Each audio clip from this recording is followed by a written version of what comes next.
diciembre, el 31 de octubre, en el Día de la Iglesia Evangélica, va a ser la Lautada, que va a comenzar ahí en el helipuerto y va a recorrer las calles principales de la ciudad, las avenidas, para terminar en el Coliseo.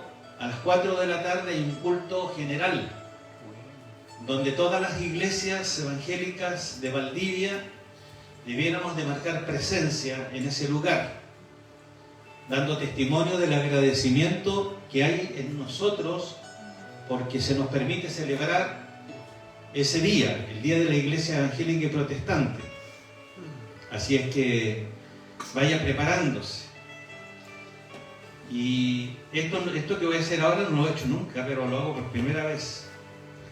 El 26 de octubre, 27 de octubre, 2 días, como dije el otro día y saqué sonrisas por ahí, vamos a hacer un zoom hacia la cámara. Estamos contigo, Karin, a recuperar Valdivia. Ella es parte de nuestra congregación, así es que como congregación estamos apoyando. Apoyemos lo nuestro. ¿Sí?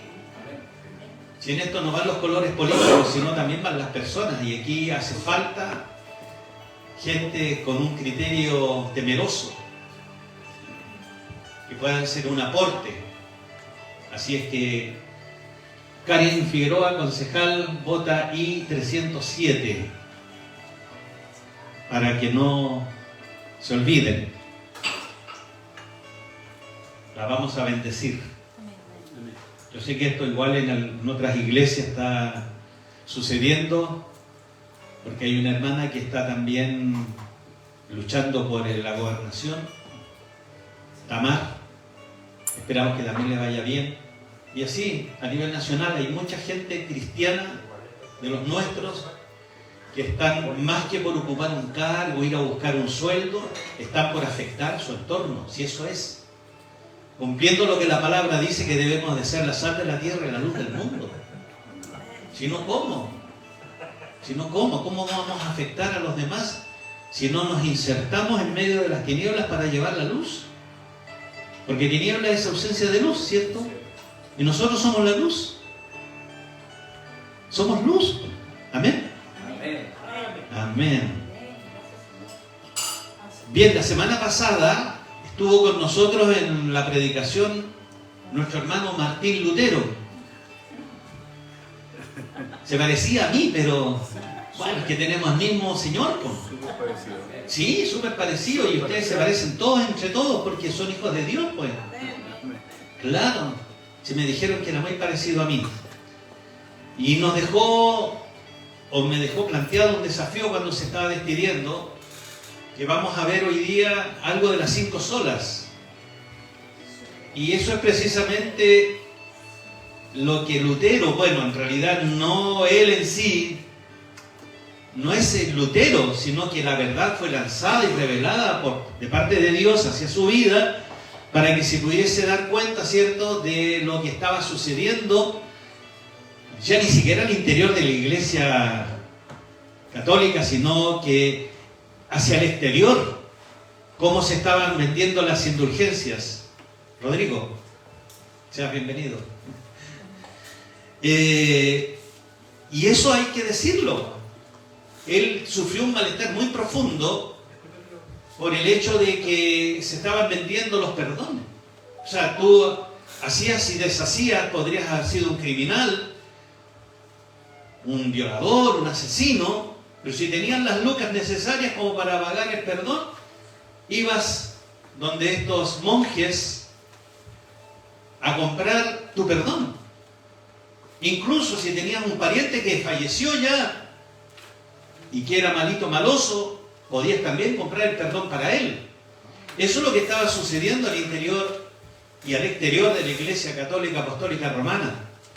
Y en Roma, en la cuna del cristianismo, en Jerusalén, ahí tenían un negociado tremendo, vendiendo trozos de madera, diciendo que eran parte de la cruz de Cristo, pedacitos de espina. que también ellos decían que pertenecía a la corona de espinas que Cristo llevó en la cruz. Entonces, vemos cómo Martín Lutero y también muchos otros reformadores del siglo XVI se levantan con un pensamiento diferente porque se les fue revelada la palabra. Recordemos que en ese tiempo no cualquiera podía tener la escritura. Hoy día no solamente la tenemos acá en tinta y papel, papel y tinta, sino también la podemos tener en los celulares, en los iPads, en los tablets. Está accesiblemente las escrituras y en aquel entonces no. Pero en estas cosas que no son curiosas porque están dentro del plan de Dios, no solamente Dios comienza a levantar unos reformadores, sino que también la imprenta comienza a poner su parte, porque comienza a publicar traducciones del latín, en este caso al alemán, por ejemplo, allá en Alemania, la palabra. Y así de esa manera podría tener un poco más de acceso la gente. De hecho, Martín Lutero, porque es un monje agustino alemán, él se encuentra con la palabra y comienza a escondidas a estudiar la palabra, y la palabra le fue revelada, la verdad se abrió a sus ojos. Una palabra abierta, fiel y bíblicamente expuesta a sus ojos y a su entendimiento. Que es lo que yo también como pastor oro para que usted, querido, que está escuchando esta palabra, le sea también revelada. Porque a veces uno escucha la palabra, pero como dice el apóstol Santiago, son tardos para oír. Se les va la palabra, se les olvida. El afán de la vida, el quehacer diario, no les permite. Y para aquel entonces, si hoy día es un desafío, ¿cuánto más para aquel año, para aquel siglo, donde la religión poderosa era la católica y tenía tomado prácticamente hasta el gobierno, todo circundaba en torno a sus pensamientos. Y Lutero, junto a otros reformadores, fue una gran amenaza a los intereses católicos, una gran amenaza, a tal grado que el Papa lo declaró hereje, ¿cierto? Y lo excomulgó de la Iglesia Católica, o sea, lo apartó. Usted ya no es más miembro de la Iglesia Católica. Bueno, nos hicieron un buen favor, porque el hombre comenzó lo que fue la Reforma, junto a otros, y comienza el movimiento luteranismo con él, y donde comenzamos a predicar el Evangelio, y donde Lutero se da cuenta, y nosotros lo sabemos, que la salvación no es por obra, es por fe, pero la fe provoca buenas obras en nosotros. ¿Amén? Amén, eso debe ser un buen amén. Entonces la iglesia lo declaró separado de la comunidad del catolicismo, ya no perteneciente más a aquella comunidad. Pero hay una cosa que hay que rescatar en todo esto, y esto es válido. Así como le puede pasar a usted que en la casa siempre está con el mensaje de la palabra, ante su familia, su papá, su mamá, que no son creyentes o que traen una tradición arraigada en otras religiones, y eso hay que rescatarlo porque no solamente le sucede a él, a Lutero, que obtuvo el rechazo del hombre, del clero, ¿cierto? Lo rechazaron, pero el favor y la aprobación de Dios vino sobre su vida. Entonces eso nos enseña a nosotros que también no debemos de desmayar ni de claudicar cuando tenemos que hablar de la palabra del Señor, cuando tenemos que hablar de Cristo, porque Cristo es la palabra.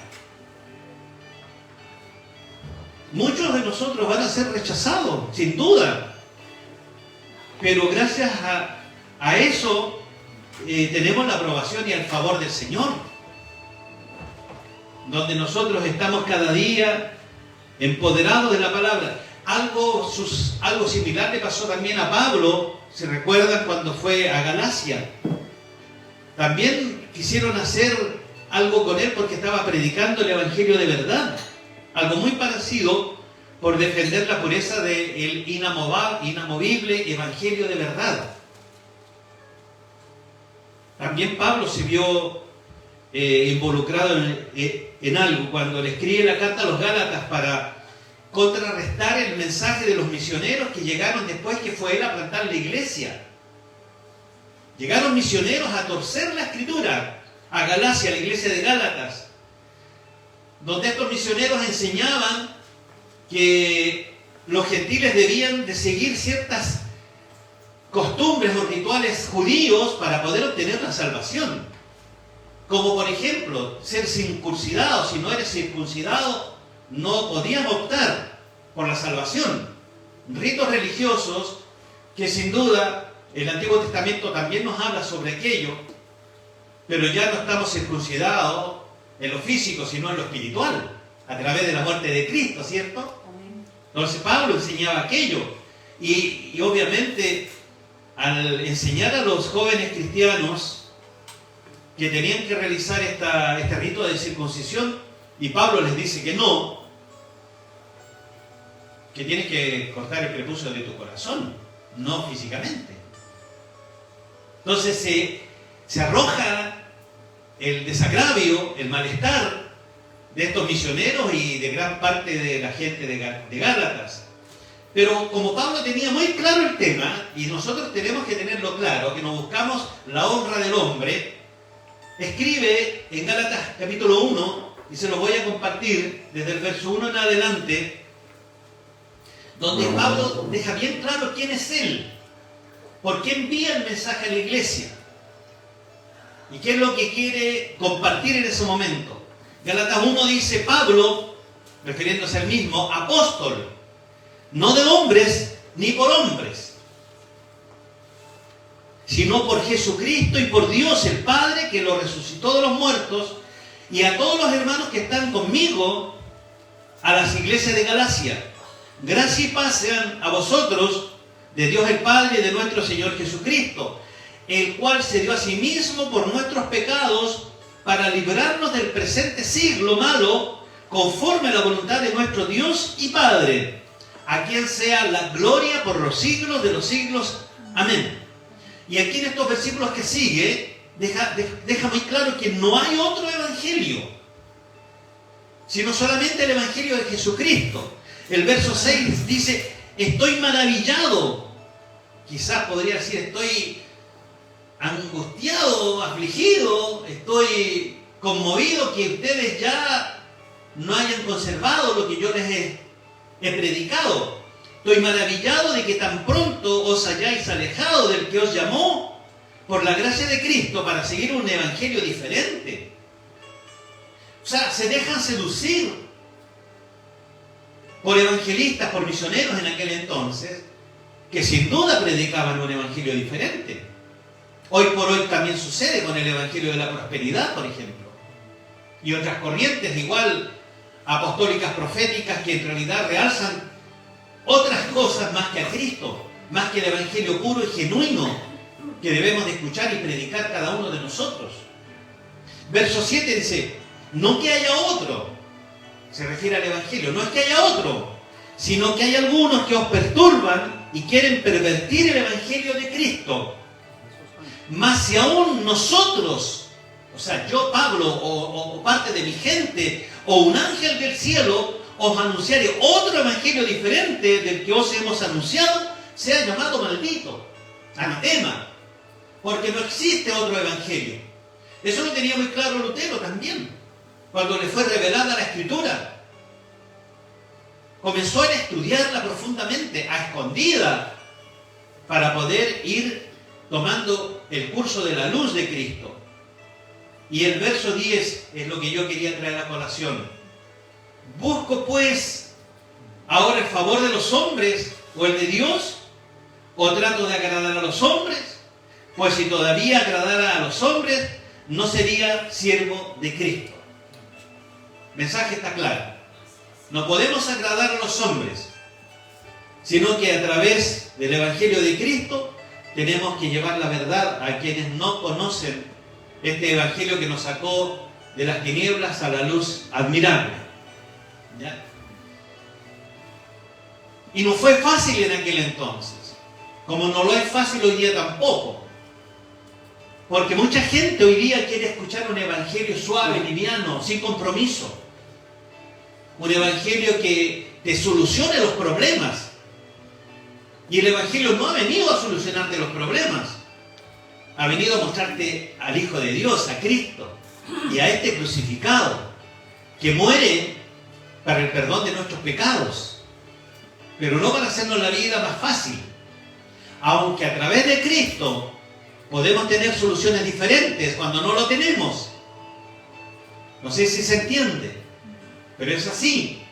Y en aquel entonces también, durante más de 20 años, la Iglesia Católica se defendió con una contrarreforma.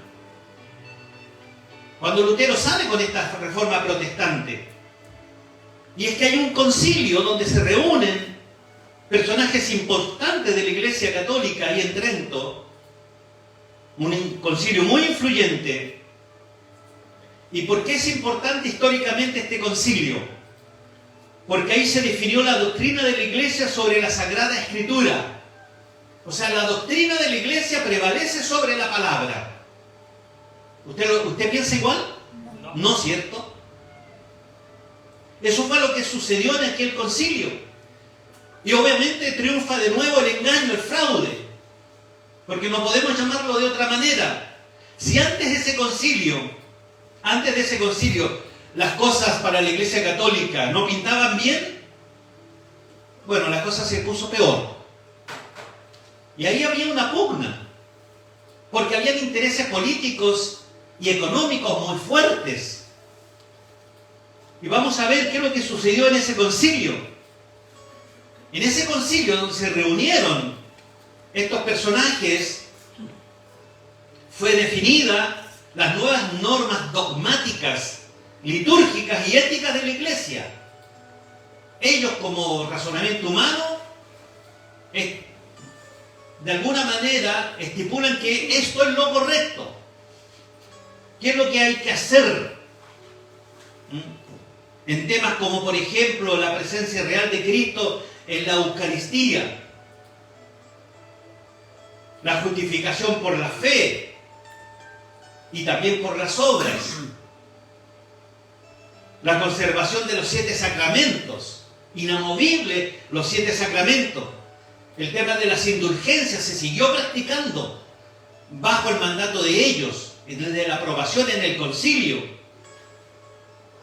Y rematan con la veneración de la Virgen María y de los santos. Y fue fuerte aquello, fue muy fuerte. Mucha enseñanza heréticas y muchas mentiras abusivas a un pueblo ignorante en cuanto a la palabra. Por eso Lutero les decía la semana pasada a ustedes que no se queden simplemente con lo que el pastor les enseña. Escudriñen la palabra, como lo hacía la iglesia de Berea, que escudriñaba la palabra para saber si lo que se había enseñado era real, porque esta es la palabra real, hermanos, no otra. No que me defienda yo como Pastor Marcos, pero yo les digo, siempre les predico respaldándome con la palabra. Jamás he predicado sin usar un texto, porque tengo que predicar lo que dice la palabra, y la palabra es la que me alumbra. Porque si no vamos a estar en la oscuridad, y si yo enseño de otra manera, van a caer en un grave error ustedes, que los puede llevar a condenación. Entonces, vamos a ver algunas cositas, porque es parte de la reforma y es importante estudiar esto, conocerlo. Estamos en el mes de octubre, donde se celebra el mes de la reforma, ¿cierto? Comenzamos el mes de septiembre celebrando el Día Nacional de la Biblia, que también es un logro importante que se ha podido obtener en nuestro país. Lo primero que estipula ese concilio es un rechazo total a la idea de la Biblia como fuente única de doctrina. O sea, para ellos era más importante la sagrada tradición apostólica y el magisterio de la Iglesia Apostólica que la palabra inspiradora. O sea, impusieron las costumbres católicas a la misma altura de la palabra del Señor. Incluso mucho más todavía. Mucho más. Dentro de otros puntos está también el tema de la salvación. Y ellos comenzaron a enseñar, y lo hacen hasta el día de hoy, que la salvación, si bien es cierto, es por gracia de Dios mediante la fe, pero para ellos también es fundamental el tema de las obras. Sin obras no puede ser salvo, o puede ser salvo a través de las obras. La obra no provoca fe. Conozco gente con muy buenas obras, muy dadivosos, con el prójimo, con el necesitado, buenos padres de familia, buenos abuelos, buenos trabajadores, buenos empresarios, y que de vez en cuando se ponen con buenas lucas para demostrar que ellos son buenos hombres. Pero déjeme decirle algo, el cementerio está plagado de tumbas con gente de muy buenas intenciones, pero sin tener a Cristo en su vida. Es la fe la que te provoca que tú hagas buenas obras. No que las buenas obras te lleven hacia la fe y la salvación. Entonces ellos estaban, obviamente, enseñando aquello. Pero ¿qué dice Pablo nuevamente en Efesios capítulo 2, versos 8 y 10? Ahí nos dice que a través de la gracia nosotros somos salvos. Y aclara, y esto es por medio de la fe. Y esto dice, no es de vosotros, sino que es un regalo de Dios. Y el 9 dice, y lo deja bien en claro, esto no es por obras, chiquillos. No, iglesia amada, esto no es por obras. Para que nadie se pueda jactar, para que nadie se pueda gloriar en lo que está haciendo. No es por obras para que nadie se gloríe. Porque somos hechuras suyas, creados en Cristo Jesús, para buenas obras, las cuales Dios preparó de antemano para que anduviésemos en ellas. Así que no sacamos nada con portarnos bien, con ser muy dadivosos, si lo que se hablaba en el devocional no comienza esa transformación de adentro hacia afuera. Demostrar, evidenciar que somos nuevas criaturas, porque eso es lo que provoca el Evangelio. La buena nueva es esa, que tienes que nacer de nuevo. No puede ser de otra manera. Tiene que haber un arrepentimiento genuino. Otro punto fue el de la Eucaristía, que definió dogmáticamente como la consagración del pan en el cuerpo de Cristo y del vino en su sangre, como si literalmente fuera el vino su cuerpo, su sangre, y el pan su vino, el pan su cuerpo. Ellos de alguna manera renuevan mística y sacramentalmente el sacrificio de Jesucristo en la cruz. Pero con esto se provoca algo. Yo siempre he dicho, yo no puedo volver a bajar a Jesús de la cruz y volverlo a crucificar. Porque ellos enseñaban aquello. Porque con esto hacen que se sacrifique cada vez a Jesús. Y echa por tierra lo que lo que Hebreos 10:12 dice, y lo deja muy en claro, dice, pero Cristo, habiendo ofrecido una vez y para siempre, una vez y para siempre, un solo sacrificio por los pecados. No podemos nosotros, hermanos, crucificar a Cristo de nuevo, que venga a salvarnos. Él nos salvó una sola vez y para siempre.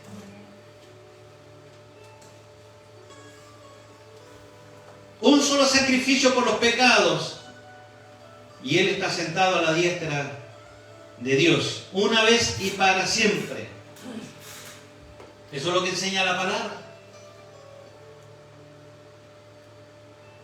Otro punto importante que se declara en ese concilio es la veneración a las imágenes iconográficas y a las reliquias.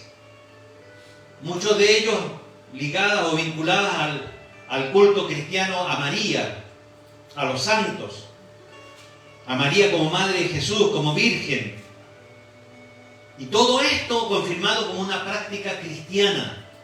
que debía de realizarse enseñan la existencia del purgatorio. ¿Han escuchado aquello? Otra práctica aberrante y antibíblica. La palabra del Señor en ningún lugar habla de un purgatorio. Y todo esto, queridos hermanos, tendría una enorme importancia en el desarrollo de las artes de aquel entonces, especialmente en las iglesias católicas europeas, el llamado arte barroco, donde se plagaron las iglesias, las catedrales, con una expresión artística, llenando de imágenes más que de la palabra del Evangelio, venerando las imágenes pintadas o esculpidas. Todo esto para entrar en una contrarreforma católica en contra de lo que se estaba sucediendo con estos hombres que estaban protestando y estaban dando comienzo a una reforma de las Escrituras, de aquello que estaba sucediendo.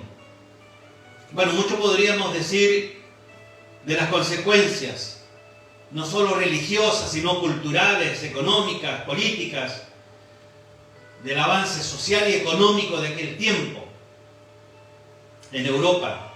Faltaría tiempo y quizás es un poco difícil abarcarlo todo, pero a grandes rasgos esto es lo que sucedió en ese concilio que triunfó. Pero de igual manera, Lutero junto a muchos otros reformadores continuaron en su planteamiento sobre las indulgencias, sobre el perdón, sobre Cristo, sobre su crucifixión y su resurrección, que a través de Él, simplemente de Él, porque la Biblia lo declara, que no hay ningún otro mediador entre nosotros y Dios Padre, ¿cierto? Porque Jesús vino a eso, a reconciliar a la criatura con el Creador, a reconciliar al hombre con Dios, porque estábamos enemistados. Y vino Él a entregar la paz que necesitábamos para acercarnos a Dios. Cristo fue el puente para llegar a Dios nuevamente y obtener el perdón de pecados. Y es difícil entrar en el análisis total y profundo de aquello, pero sí podemos brevemente también analizar las 5 frases en latín que surgieron durante la Reforma Protestante. Y esto resume las creencias teológicas básicas de nosotros, los protestantes, que a través de aquellos reformadores entraban en controversia contra el planteamiento de la Iglesia Católica. La primera de ellas es sola escritura. O sea, esto significa que solo la Biblia es la palabra de Dios. Y eso tenemos que tenerlo bien en claro, que solamente es la palabra que es tácita y es absoluta, y es el pensamiento de Dios que fue inspirado en muchos hombres en distintas épocas, distintos lugares, para, a través de la inspiración y la revelación, nos puede iluminar hoy día la palabra. Porque ese es el propósito de la Escritura, iluminarnos. No en vano el salmista dice: lámpara es a mis pies tu palabra y lumbrera al caminar. O sea, necesitamos la palabra para caminar, para conducirnos. Por eso siempre digo que cuando hablamos escrituralmente de algo y decimos que yo pienso que es así, que me dijeron que es así, que me parece que es así, o yo creo, no, veamos qué es lo que dice la palabra con respecto a aquello. Y la palabra te va a iluminar, te va a enseñar, te va a guiar. Y además que es como la miel a nuestro paladar. También lo declara el salmista, ¿cierto? Entonces tenemos que tener claro que la primera sola de estos reformadores fue solo la Escritura, solo la palabra, solo la Biblia es la palabra de Dios, autoritativa e inspirada, que trae como consecuencia la única forma de autoridad que necesitamos. No necesitamos otra palabra. Es decir, la palabra se revela con entendimiento, con claridad, Y la palabra no necesita interpretación de nosotros. La palabra se autointerpreta sola. ¿Había reparado en aquello usted? Entonces no necesitamos que aquellos cleros, que aquella religión nos interprete la palabra. Oremos nosotros cuando a veces hay algo que no entendamos, para que el Espíritu Santo nos pueda revelar, nos pueda hacer entender qué es lo que dice la Escritura con respecto a eso. Pero esto se oponía tradicionalmente y directamente a las enseñanzas tradicionales de la Iglesia ortodoxa y de la Iglesia católica. ¿Por qué? Porque ellos enseñaban que la Biblia solamente puede ser interpretada fielmente por medio de la tradición católica. No por revelación e inspiración. Esa tradición apostólica y que era respaldada por el magisterio, que es la autoridad que enseña la palabra y que está exclusivamente dada a los obispos en unión con el Papa en Roma. Pero ¿qué es lo que dice Pedro con respecto a esto? Vamos a lo que dice Pedro en 2 de Pedro, capítulo 1, versos 19 al 21. Y esto es lo que la Biblia dice con respecto a esto. Si esto no nos deja claro que la Escritura, solamente la Escritura es la palabra de Dios, el verso 19 dice: tenemos también la palabra profética más segura, a la cual hacéis bien en estar atentos, como una antorcha que alumbra en lugar oscuro. Lámpara es a mis pies tu palabra, hasta que depunte el día y el lucero de la mañana amanezca en vuestros corazones. O sea, si todavía nosotros estamos en este proceso, en este nuevo nacimiento, necesitamos palabra de Dios para que sea alumbrado nuestro caminar, nuestro entendimiento, nuestro comportamiento. Y eso nos va a llevar a actuar como buenos hombres y como buenas mujeres, haciendo buenas obras, pero comienza creyendo, con fe, que esta es la palabra de Dios. Pero ante todo entender que ninguna profecía de la Escritura, lo estás escuchando, ¿cierto? Se lo repito de nuevo. Pero ante todo entender que ninguna profecía de la Escritura, está escrita con mayúsculas, se refiere a la palabra, a la Sagrada Escritura, es de interpretación privada. Porque nunca la profecía ha tenido su origen en voluntad humana, sino que los santos hombres hablaron de parte de Dios, inspirados por el Espíritu Santo. Esto lo deja clarísimo. No hay otra fuente más que la palabra, más que la Biblia. Así que si algún día usted recibe la invitación de alguien por ahí para hablar de la palabra, pero saca otro librito para apoyarse, dígame no. Hablemos lo que dice la palabra del Señor, lo que dice la Escritura. Eso fue lo que pidió este reformador. Pero que hasta el día de hoy hay personajes que distorsionan la palabra. Le buscan solamente la parte medular o la parte que a ellos les conviene. Sacan un texto. Y siempre se ha enseñado que sacar un texto de su contexto es un pretexto para enseñar lo que ellos te quieren enseñar, no lo que la Biblia dice. Pablo también fue categórico en esta enseñanza. Veamos lo que dice Pablo en 2 de Timoteo 3:16. ¿Qué dice? También la Escritura está con mayúscula de nuevo. Dice que toda Escritura, o sea, toda la palabra, es inspirada por Dios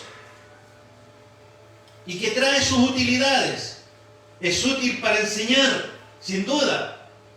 Hoy día estamos aprendiendo algo que no sabíamos probablemente. Y siempre vamos a ir aprendiendo. Y también es útil para reprender. La palabra misma nos reprende. Para corregir, para instruir en justicia. ¿Con qué finalidad? Para que ustedes y yo estemos enteramente preparados, completos, para realizar la buena obra. Se dan cuenta que la palabra, la fe, la obediencia el guardar los estatutos y los mandamientos del Señor va a provocar que puedas hacer buenas obras. Pero no que las buenas obras te van a llevar a aquello. ¿Ya? La segunda sola es la sola fe. Solamente la fe. Es la enseñanza que dice que la justificación, es decir, ser declarado justo por Dios, lo que comporta la salvación, se recibe solo por la fe, sin mezcla ninguna de las buenas obras. ¿Lo entendió? Aunque la fe salvadora siempre es evidencia o es evidenciada por las buenas obras que podamos realizar nosotros. O sea, podríamos resumir esta doctrina con la fórmula que la fe produce justificación y produce buenas obras. La fe te conduce a eso. La fe te conduce al Padre a través del Hijo y eres justificado por Él. Está bien, pecaste, pero te has reconciliado conmigo. Por lo tanto, hoy yo te justifico a través de la muerte de Cristo. Recibo esta justificación, pero no que tu obra me haya acercado a mí, porque tú sigues siendo un pecador, aunque no seas un criminal, un violador, un asesino. Pero estás muerto, y lo que no está muerto debe estar vivo, o lo que no está vivo está muerto. Por lo tanto, aún siendo una buena persona, sigues perteneciendo al mundo de las tinieblas. Aunque no os guste, pero es así. Entonces solamente la palabra salvífica del Evangelio te trae a la luz verdadera, a la luz de Cristo. Te saca de aquello, de la muerte, y te traslada al reino de la luz, al reino de la vida. Y eso evidencia en ti. Y ahí vas a provocar buenas obras.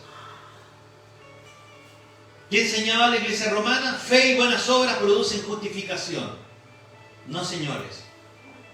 Fe y obras no provocan justificación, sino que la fe provoca justificación y buenas obras.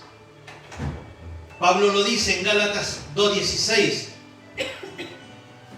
Tenemos que entender que ninguna persona es justificada por las obras de la ley, sino por la fe puesta en Jesús, que es el autor y consumador de la fe. Eso tenemos que tenerlo claro y defenderlo. Hacer apología de nuestra fe es la defensa de nuestros principios, pero tenemos que tenerlos claros, no tener distorsionada la película. Entonces, ninguna persona es justificada por las obras de la ley, sino por la fe de Jesucristo. Por eso, dice Pablo, nosotros también hemos creído en Jesucristo para ser justificados por la fe de Cristo y no por las obras de la ley, por cuanto por las obras de la ley nadie será justificado. La ley te condena, hermano. Todo lo contrario, la ley te condena. La ley no te hace merecedor de la vida eterna. Solamente el acto sacrificial de Cristo en la cruz nos lleva a la salvación y a obtener la vida eterna.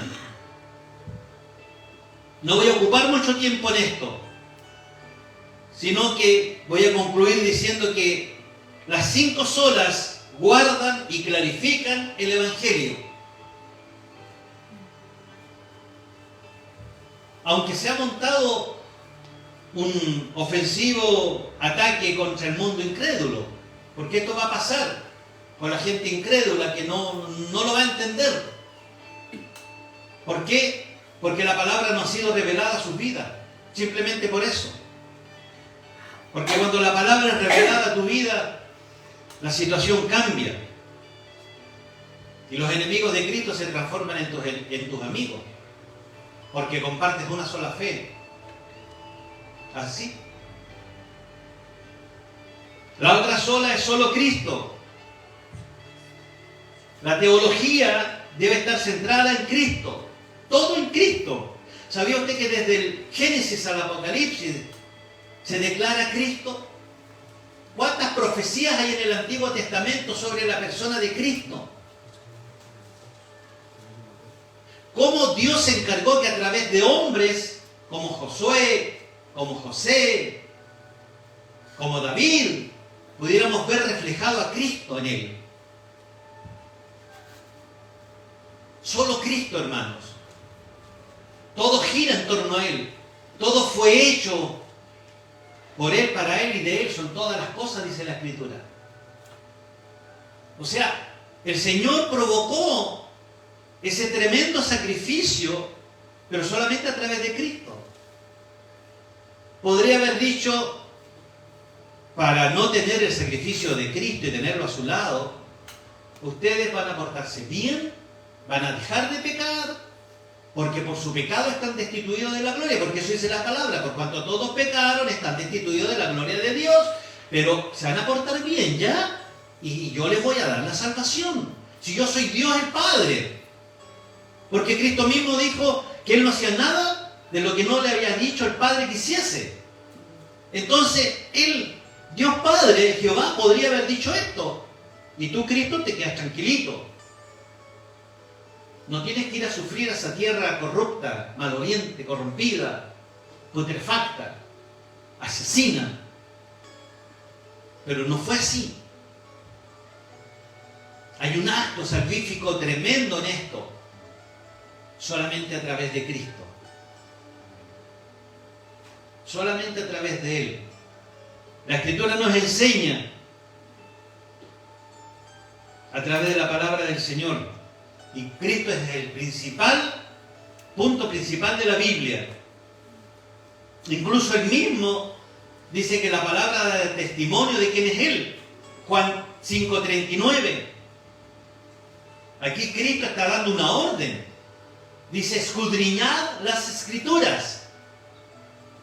Lean la palabra, por favor, dice Cristo. Y ahí se van a dar cuenta. Porque a vosotros os parece que en ellas tenéis vida eterna. Y ellas son las que dan testimonio de mí. Es la palabra la que da testimonio de Cristo. ¿Quién es Él?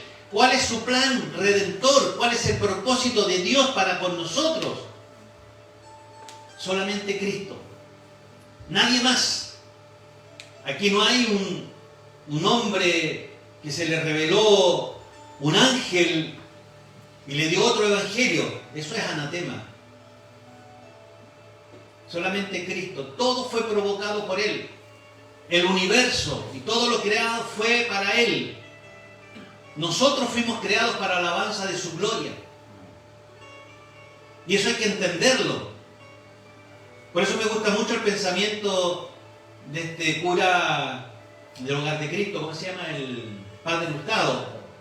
Cuando se encontraba ante una situación compleja, en tomar una decisión especialmente, él decía, bueno, ¿qué hago aquí frente a esto? Oraba y decía, voy a hacer lo que Cristo habría hecho. ¿Cierto? Entonces, eso nos enseña a nosotros también, que podemos también tomar esta metodología y ante esa situación decir, ¿qué haría Cristo? ¿Qué podría hacer? Y si lo hace Él, es perfecto. Va a obtener buenos resultados. ¿Cierto? Entonces, solamente Cristo, hermanos. Por eso es que la palabra dice que todo lo que pidiéramos al Padre en el nombre de nuestro Señor Jesucristo, ¿cierto? A través de Cristo. Solo a través de Cristo. No podemos desconocer la autoridad de Cristo como el Hijo de Dios. No la podemos desconocer. No podemos hacernos los ignorantes y saltarnos eso. No. Porque eso es lo que estaríamos haciendo si solamente queremos provocar obras para estar bien con Dios y no reconocer la labor que hizo Cristo acá en la tierra. Solo la gracia. Solo la gracia. La teología debe estar saturada de la gracia. Nuestra enseñanza debe estar saturada de la gracia. Entonces, si somos salvos por fe, entonces somos salvos no por obra, sino solo por gracia. ¿Cierto? Eso está claro. Romanos 11:6 habla de la gracia también y dice, y si por gracia, ya no es por obras, de otra manera la gracia ya no es gracia. Y si por obras, ya no es gracia, de otra manera la obra ya no es obra. Es la gracia, el regalo inmerecido, porque esa es la gracia. No merecíamos este regalo, no merecíamos el perdón de pecado. Merecíamos el fuego eterno, la condenación y vergüenza eterna. Eso es lo que merecíamos por estar alejados de Cristo, por estar alejados de la verdad, por cargar el pecado.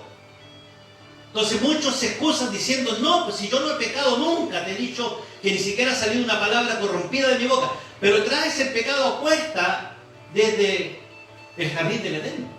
De allá viene tu condenación. Por eso es que Juan 3:16 dice, porque de tal manera amó Dios este mundo, nos amó tanto, que se despojó de su Hijo. ¿Para qué? Para que pudiéramos tener vida eterna, ¿cierto? Para que todos fuésemos salvos a través de Él. Pero el 3:17 no se predica mucho. Y dice que Él no vino a condenar al mundo, sino que el mundo sea salvo a través de Él. Ahí lo reitera Juan de nuevo. Y el 18 dice que el que no ha creído, oye, si el que ya no ha creído ya fue condenado, no es que lo estemos condenando, porque eso es lo que dicen de la iglesia evangélica. Ustedes lo único que hacen es condenar, es condenar, es condenar. No, si estamos condenados ya. Y esa condenación la toma Cristo y se la lleva en la cruz. Y somos nuevas criaturas, lo que se hablaba en el devocional hoy día. Está muy ligado a esto.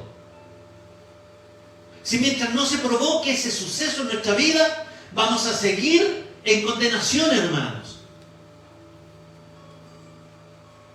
Por eso a través de Cristo, solamente a través de Cristo, vamos a obtener la gracia, que es otra de las solas. Solo la gracia. O sea, la gracia es la disposición generosa de Dios por la cual Él nos colma de cosas buenas que no merecemos.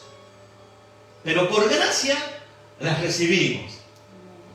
Por eso por ahí dice la Escritura que debemos de entregar por gracia lo que hemos recibido también por gracia, porque no lo merecemos, pero el Padre es tan bueno que a través de Cristo, la gracia viviente, nos entrega algo que quizás ni siquiera merecíamos. Y en todo ámbito, hermano. No solamente está el tema de la salvación. En todo ámbito recibimos cosas que no merecemos. Como hombres y mujeres pecadoras que siguen las corrientes de este mundo, merecemos la condenación.